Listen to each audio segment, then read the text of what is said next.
that were something along the lines of, "So how's your night going? What are you up to?"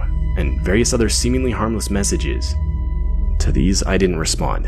At the end of the day, I told myself I didn't know this guy, and I had no obligation to keep a conversation going. So, I just went to bed.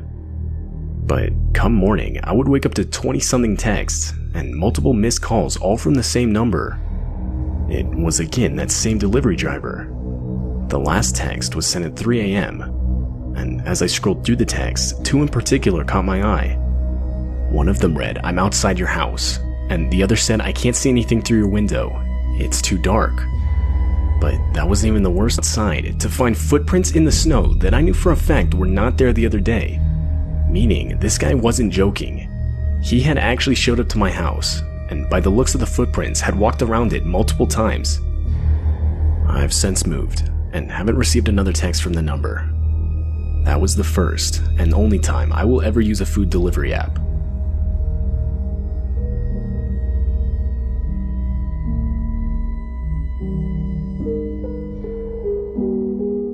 I'm 27, and currently out of work.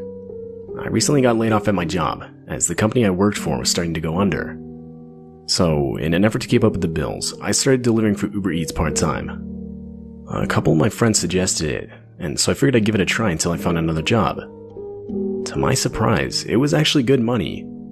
The only thing I didn't like was some of the places the app had me delivered to. I live in a city with a lot of sketchy areas.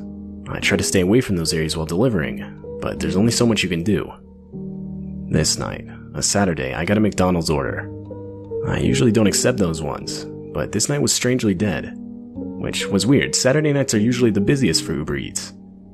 Anyway, I pick up the order and start heading towards the address I'm given. Instantly, I realized it was not in the best area. But by this point, I decided to just suck it up. I pulled up to the house, and right away the vibe was off. It was completely dark with not a single light on in the house. Usually there's at least a light on upstairs, or something that would signal someone being awake and waiting for their order. But the house seemed dead. Nevertheless, I put the car in park, turned off the engine, grabbed the order, and started walking towards the door. I walked onto the porch, and as I reached for the front door, I saw it. The door was slightly cracked open. I knocked, and as I did, the door opened slightly more. I yelled out that I had an Uber Eats order, and right away some man walked to the front door, like as if he had just been waiting right there. As he got closer, I got a good look at him. Now, I'm not one to judge a person by their physical appearance, but this guy was practically covered head to toe in tattoos. The guy looked extremely intimidating, definitely not someone you'd want to mess with. He had this look of frustration, or almost anger on his face. He was staring at me dead in the eyes. I lifted up the bag of food, and he grabbed it. The guy then started reaching in his pocket. I figured he was going to give me a tip. But no, before I knew it, the guy was holding a hunting knife and pointing it in my direction. My stomach dropped, realizing the situation I was now in. I was either going to get robbed for everything I had, or worst case scenario, killed. My mind was now racing. Thinking as fast as I could, I turned around towards my car, screamed at Derek to grab the gun, and put my hand in my pocket to start my car's engine from a button on the key. But there was no Derek, and I was in no way armed. But I figured if I could somehow convince this guy I gave myself a chance to get out of this.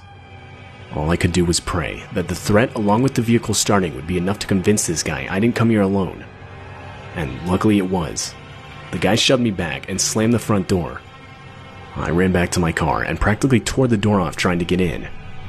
I got out of there as fast as I could.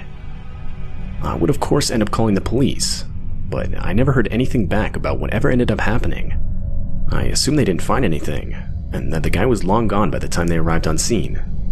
But I can't confirm this. If there's one thing I'm sure of, it's how